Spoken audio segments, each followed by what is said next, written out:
tuberculosis and how does it affect our body?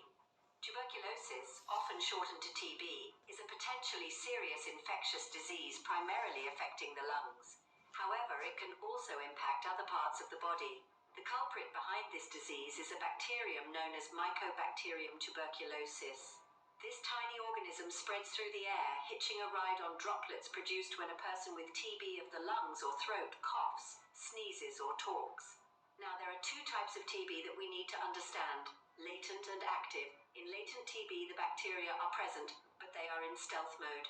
The person does not have symptoms and cannot spread the disease. However, in active TB, the bacteria multiply, causing symptoms such as cough, weight loss, fever, and fatigue. The person can also pass on the disease to others. The bacterium behind TB has a specific way of entering and affecting our bodies. Let's dive into its mode of action. How exactly does the TB bacterium operate within our bodies? Let's break it down. First, we have inhalation and entry.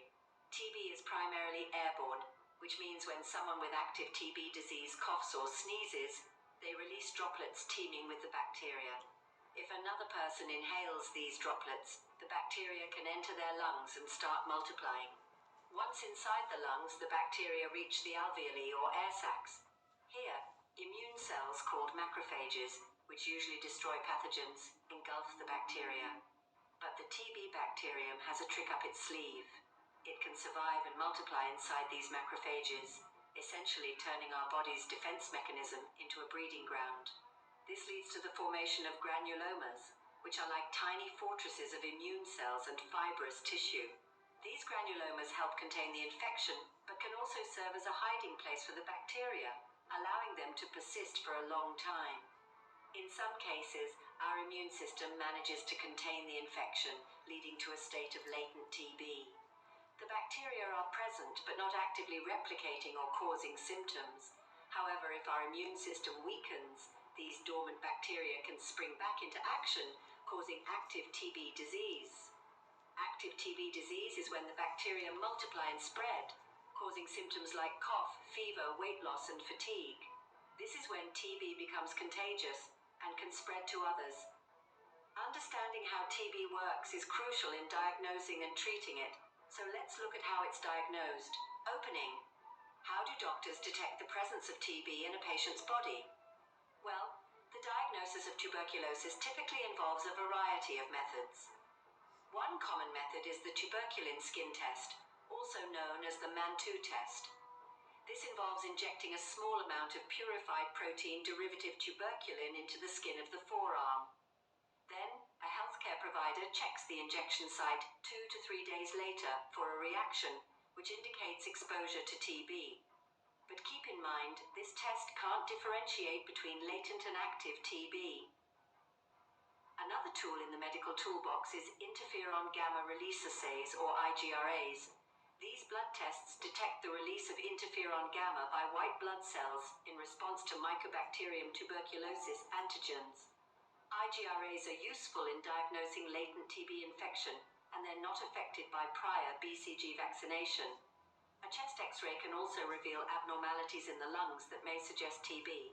However, a chest X-ray on its own can't confirm a TB diagnosis. Lastly, a sputum culture involves collecting a sample of sputum, that's mucus coughed up from the lungs, to detect Mycobacterium tuberculosis.